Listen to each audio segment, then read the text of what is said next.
আসসালামু আলাইকুম। ভিডিওটা পশ্চিম করাইল বস্তি। আপনারা জানেন ২-৩ দিন আগে যে আগুন লেগে প্রায় ৮০ থেকে ১০০টা ঘর পুড়িয়ে গিয়েছিল, সেই ভিডিও তখন আমি যেতে পারিনি। এখন ভিডিওটা করে নিয়ে আসছি।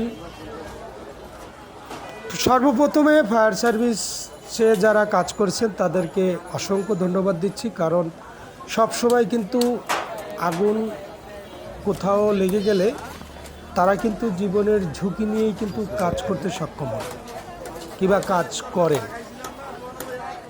আমি একটু দেখানোর চেষ্টা করছি। আপনারা জানেন যে কি কারণে লেগেছিল সেটা কিন্তু গণমাধ্যম কর্মী ভাইয়েরা কিন্তু বলে দিয়েছে, এবং যারা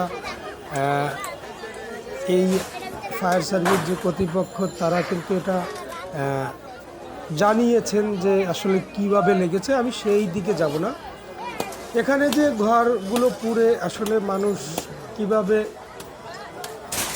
তারা দিন কাটাচ্ছে, কিভাবে তাদের দিন যাচ্ছে, সেটাই তুলে ধরার একটু চেষ্টা করেছি।